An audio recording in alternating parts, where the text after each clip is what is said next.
Hello बच्चों, स्वागत है आप सभी का हमारे यूट्यूब चैनल पर। तो आइए बच्चों, आज हम जानेंगे माइटोकॉन्ड्रिया के बारे में।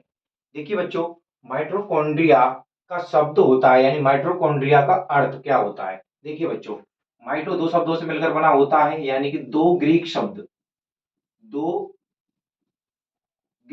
होते हैं जिससे ये मिलकर बना होता है। नंबर एक होता है हमारा माइटो, ओके, जिसका अर्थ होता है धागा। क्या होता है? धागा। दूसरा होता है हमारा कॉन्ड्रिया। क्या होता है? कॉन्ड्रिया, जिसका अर्थ होता है कणिका। ओके बच्चों, यानी कि माइटोकॉन्ड्रिया दो शब्दों से मिलकर बना होता है। नंबर एक होता है माइटो, जिसका अर्थ होता है धागा, तथा दूसरा होता है कॉन्ड्रिया, जिसका अर्थ होता है कॉन्ड्रिबो, कणिका। ओके बच्चों, ये क्या हो गया कि हमारे माइटोकॉन्ड्रिया किससे बनकर बना होता है। ये तो शब्द हो गया, किससे? ग्रीक भाषा के शब्द से। अब बात आती है कि माइटोकॉन्ड्रिया को सबसे पहले किसने बताया और क्या कहा इनको। तो देखिए बच्चों, कि सबसे पहले एक वैज्ञानिक हुए थे फ्लेमिंग। कौन हुए थे? फ्लेमिंग। ओके, फ्लेमिंग ने क्या कहा था कि फ्लेमिंग ने बताया कि ये एक धागे नुमा यानी धागे जैसी संरचनाएं होती हैं। क्या होती हैं? इन्होंने कहा कि यह क्या होता है? धागा नुमा या धागे जैसी संरचनाएं होती हैं।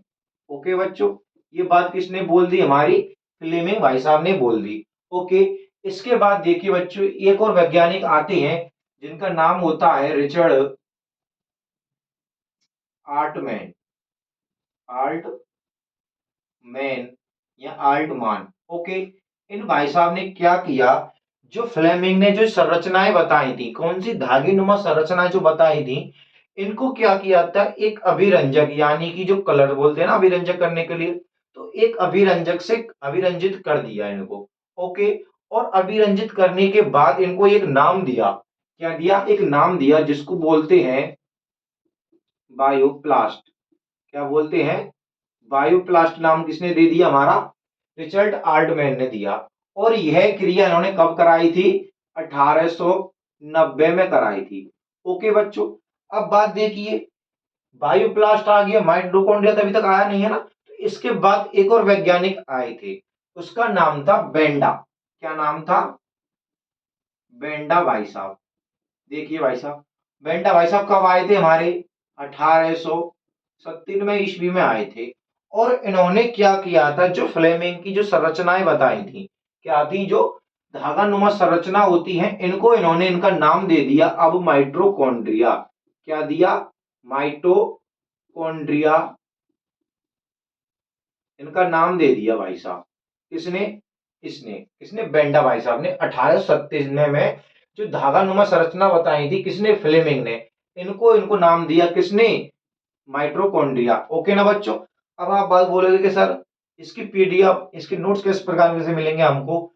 तो देखिए बच्चों, मैंने इसकी पीडीएफ इस टेलीग्राम यानी कि इस वीडियो के लिंक में डाल दूंगा या डिस्क्रिप्शन में डाल दूंगा, या हमारे टेलीग्राम चैनल पर। जो हमारा यूट्यूब चैनल का नाम है, वही हमारा टेलीग्राम चैनल का नाम है, एनके सर विद्यापीठ। आप उसमें भी जाकर इसको देख सकते हैं। तो आप टेंशन मत लो इसके नोट्सों की। ठीक है ना बच्चों, पहले आप इसको समझ लो, अच्छे से समझ में आ गया तो आपको क्या होगा, इसके नोट्स आपको आसानी से मिल जाएंगे। इसको बारे में बताऊंगा, पहले मैं आपको महत्वपूर्ण जानकारी बता देता हूं कि किस प्रकार क्या होता है। ओके, यहां तक आया ना समझ में? कि सबसे पहले कौन से भाई साहब आए थे? हमारे फ्लेमिंग भाई साहब। इन्होंने क्या किया था? धागा नुमा संरचना बताई थी, जिसको माइटोकॉन्ड्रिया को। इसके बाद आए थे हमारे रिचर्ड आल्टमैन। इन भाई साहब ने क्या किया कि जो फ्लेमिंग की जो संरचनाएं थी, इनको अभिरंजित कर दिया। क्या कर दिया? अभिरंजित कर दिया। तो इनको इन्होंने नाम दिया बायोप्लास्ट। इसके बाद आए थे हमारे बेंडा भाई साहब 1897 ईस्वी में। इन्होंने क्या किया कि इन्होंने जो फ्लेमिंग की संरचनाएं थी, इन संरचनाओं को क्या नाम दे दिया? माइटोकॉन्ड्रिया नाम दे दिया। अब देखिए बच्चों, इसके बाद देखिए सबसे पहली बात कि भाई माइटोकॉन्ड्रिया किस स्थान पर पाया जाता है। तो देखिए बच्चों, माइटोकॉन्ड्रिया कोशिका द्रव्य में पाया जाता है। कहाँ पाया जाता है? हमारा कोशिका द्रव्य में पाया जाता है। यह इंपॉर्टेंट लाइन होती है हमारी। क्या होती है हमारी? इंपॉर्टेंट लाइन होती है कि माइटोकॉन्ड्रिया कहाँ पाया जाता है, कोशिका द्रव्य में यह पाया जाता है हमारा। ओके, फिर बात देखिए बच्चों कि यानी कि इसके बाद देखिए हेक्सेल यानी कि हेक्सले तथा हॉर्ने, हेक्सले तथा हॉर्ने क्या किया, इनको एक बात बताई थी। देखिए बच्चों के हेक्सले तथा हॉर्ने यानी कि हॉर्ने क्या बताया था 1936 ईस्वी में। कब बताया, 1936 ईस्वी में इन्होंने बताया। यानी इन्होंने क्या किया, जो हमारे यकृत होता है, क्या होता है हमारा यकृत, इसकी सेल्स से यानी कि कोशिकाओं से माइटोकॉन्ड्रिया को अलग किया था। क्या किया था, माइटोकॉन्ड्रिया को अलग किया था, माइटोकॉन्ड्रिया इनको क्या कर दिया, अलग कर दिया। ओके बच्चों, अलग किया।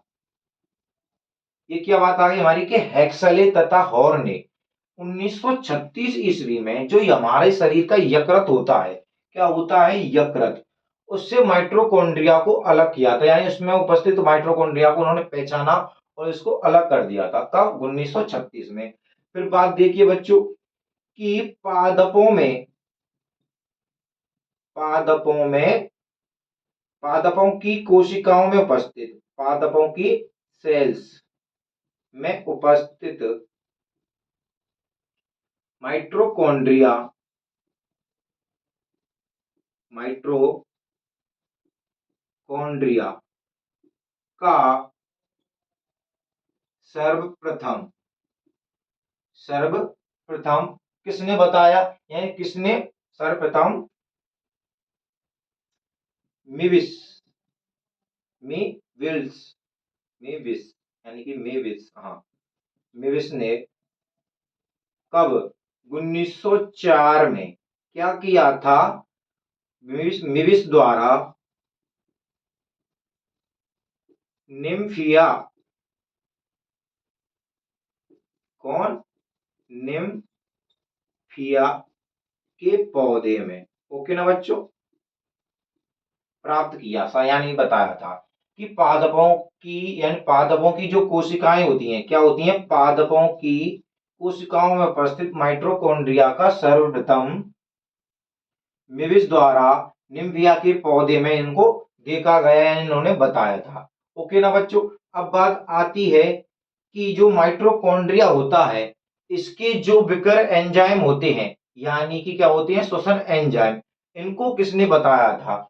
तो ध्यान देखिए कि माइटोकॉन्ड्रिया के, कौन से, माइटोकॉन्ड्रिया के कौन, श्वसन एंजाइम,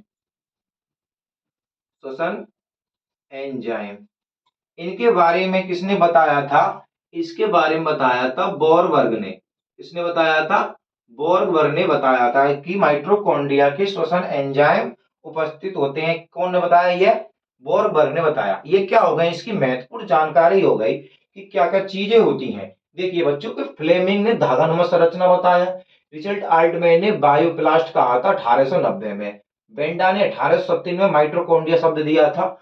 माइटोकॉन्ड्रिया कोशिका में पाया जाता है। ओके, हेक्सेल तथा हॉर्न ने यकृत की कोशिकाओं से माइटोकॉन्ड्रिया को अलग किया था। पादपों में उपस्थित कोशिकाओं में माइटोकॉन्ड्रिया को किसने बताया था, मिमिल्स द्वारा बताया था। कौन से पौधे में, निम्फिया के पौधे में। फिर देखिए कि माइटोकॉन्ड्रिया के श्वसन एंजाइम उपस्थित होते हैं। माइटोकॉन्ड्रिया में क्या होते हैं, श्वसन एंजाइम उपस्थित होते हैं। यह बात किसने बताई, बोरबर्ग ने बताई थी। ओके ना बच्चों, इसके बाद देखिए अब हम जानते हैं, यानी इसके बाद हम जानेंगे कि माइटोकॉन्ड्रिया की स्थिति, आकार या संख्या में क्या होते हैं। तो देखिए बच्चों, इसकी पीडीएफ आपको इसके लिंक में मिल जाएगी डिस्क्रिप्शन में, आप केवल समझ लीजिए कि यह संख्या में कितने होते हैं। तो देखिए बच्चों, यह संख्या में सैकड़ों से लेके लाख तक, 1 लाख तक, सॉरी लाख तक, ओके, सैकड़ों से लाखों तक ये होते हैं उपस्थिति। और बात देखिए बच्चों कि हमारे शरीर के जिस स्थान पर क्या होती है कि हम जो भोजन करते हैं, या जिस हमारे हमारे शरीर के जिस भी स्थान को जिस भी क्षेत्र को ऑक्सीजन यानी कि ऊर्जा की अधिक आवश्यकता होती है, उसी स्थान पर यह अधिक मात्रा में पाए जाते हैं। जैसे हमने क्या किया, भोजन करते हैं, जैसे दौड़ के आते हैं, दौड़ के आए तो पैरों में थकान जल्दी जल्दी होती है कि नहीं होती है, तो क्या होती है, इनको ऊर्जा की अति आवश्यकता होती है। तो इस स्थान पर क्या होंगे, अधिक मात्रा में माइटोकॉन्ड्रिया उपस्थित होते हैं। हम अपने हाथों का अधिक यूज करते हैं, तो हाथों की भुजाओं में क्या होंगे, माइटोकॉन्ड्रिया अधिक मात्रा में उपस्थित होंगे, किल्स में, सेल्सों में। ओके ना। एक बात तो हो गई कि सैकड़ों में पाए जाते हैं, और जिस स्थान पर अधिक मात्रा में पाए, यानी जिस स्थान पर अधिक मात्रा में ऊर्जा की आवश्यकता होती है, वहां पर यह अधिक मात्रा में पाए जाते हैं। अब बात देखिए बच्चों कि इसका आकार कितना होता है। तो इसका चौड़ाई देखिए बच्चों, सबसे पहले कि चौड़ाई कितनी होती है। इसकी चौड़ाई होती है 1.0 यानी 0.5 म्यू होती है। और लंबाई देखिए बच्चों, लंबाई होती है 1.5 से 10 म्यू तक। ओके, ये क्या हो गई, इसकी लंबाई हो गई। अब बात आती है कि सबसे छोटा माइटोकॉन्ड्रिया किसमें पाया जाता है। तो देखिए बच्चों, सबसे छोटा माइटोकॉन्ड्रिया ईस्ट में पाया जाता है। किसमें पाया जाता है, हमारा ईस्ट में पाया जाता है, जिसकी लंबाई कितनी होती है, 1 म्यू होती है। तथा कोई सबसे बड़ा माइटोकॉन्ड्रिया कितनी लंबाई का होता है, तो सबसे बड़ा, ये तो हो गया सबसे छोटा। ओके ना बच्चों, सबसे छोटा। अब आता है सबसे बड़ा। सबसे बड़ा यानी कि इसकी लंबाई होती है 10 म्यू। ओके। अब आ जाओ बच्चों कि इसकी आकृति किस प्रकार की होती है। तो देखिए बच्चों, इसकी आकृति किस प्रकार की हो सकती है, गोलाकार होती है, शलाकार होती है, शलाकार, और तंतु रूपी भी इसकी क्या होती है, साइज यानी कि आकार होता है। ओके ना बच्चों, आकृति बोलते हैं जिसे आप।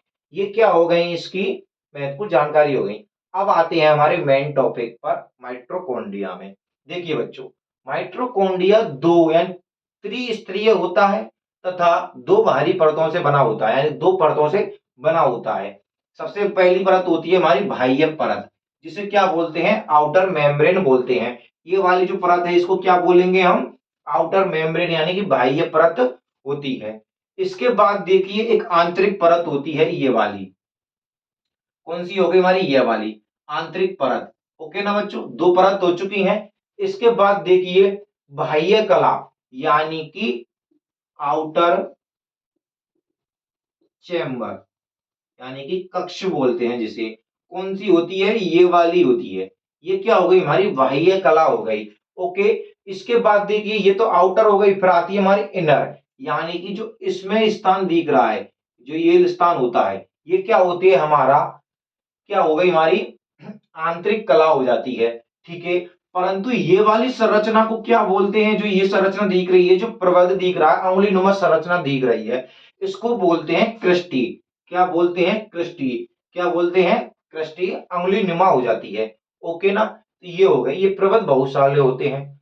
फिर बात देखिए बच्चों कि ये है उसका द्रव्य में तो पाया जाता है, परंतु इसके आंतरिक भाग को, यानी इसको क्या बोलते हैं, अधात्री। क्या बोलते हैं, अधात्री यानी कि मैट्रिक्स। क्या बोलते हैं, मैट्रिक्स बोलते हैं। अब इसमें क्या पाए जाते हैं बच्चों, देखिए कि इसके अंदर डीएनए पाए जाते हैं हमारे, आरएनए पाए जाते हैं, और प्रोटीन्स पाई जाती हैं। ओके ना बच्चों, ये कहां पाई जाती हैं, अधात्री या मैट्रिक्स में पाई जाती हैं माइटोकॉन्ड्रिया के। अब बात आती है, देखिए बच्चों, जो ये हमारे क्या होते हैं, क्रिस्टी। तो क्रिस्टी के ऊपर क्या पाए जाते हैं, हमारे F1 कण पाए जाते हैं, यानी कि ऑक्सीसोम। यानी कि जो ये संरचना होती है, मैं ये संरचना बता दूं कि इसके ऊपर जो ये संरचना दिख रही है आपको, इनको बोलते हैं ऑक्सीसोम। क्या बोलते हैं, ऑक्सीसोम,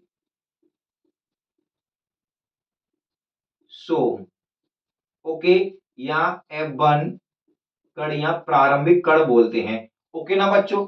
अब देखिए जो ये ऑक्सीसोम होता है, ये कितने होते हैं संख्या में, तो ये देखिए बच्चों 10,000 से लेकर और 1 लाख तक होते हैं। कितने होते हैं, 10,000 से लेकर 1 लाख के अंदर तक होते हैं। इसके बाद देखिए बच्चों, जो ये ऑक्सीसोम होता है इस प्रकार का होता है, ओके ना, तो इसे बोलते हैं सीड्स, और इसको बोलते हैं वृंत, और इसको बोलते हैं आधार।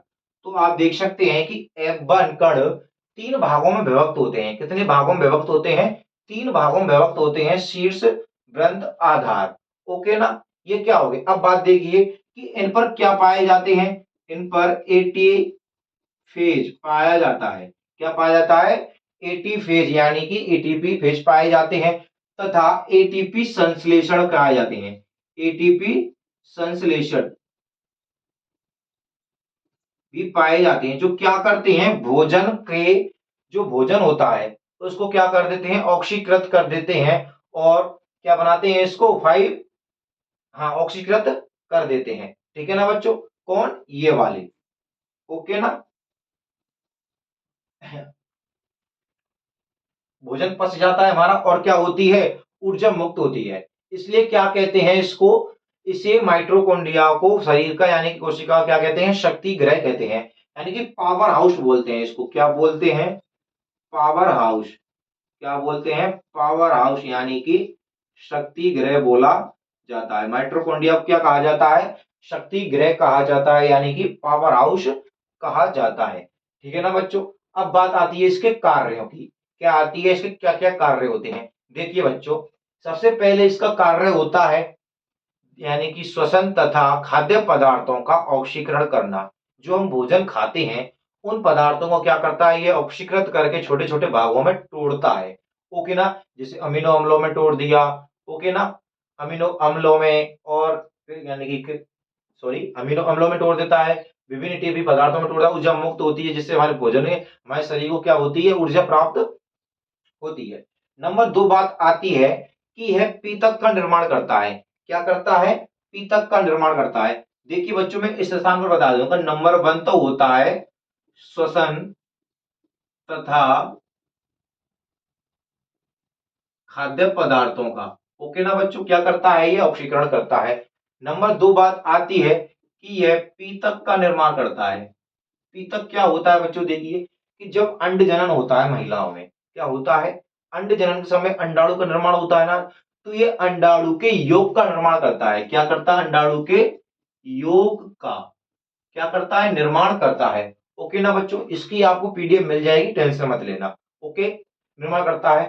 फिर बात देखिए इसको कि यह नर के शुक्राणुओं की क्या करता है, यानी कि सॉरी, शुक्राणु जो होते हैं उसकी सर्पिल का निर्माण करता है, यानी कि तंतु का निर्माण करता है, जिससे वह क्या करता है, गति करता है। ठीक है ना बच्चों, कि मनुष्य के जो नर शुक्राणु होते हैं, क्या होते हैं, नर शुक्राणु, उनका जो सर्पिला भाग होता है उसके तंतु का ये निर्माण करता है, कौन, माइटोकॉन्ड्रिया। ओके, ये हो गए इसके तीन कार्य हैं। ठीक है ना बच्चों। अगर आपको वीडियो अच्छी लगे तो प्लीज हमारे चैनल को सब्सक्राइब कीजिए और अपने दोस्तों को शेयर कीजिए। धन्यवाद।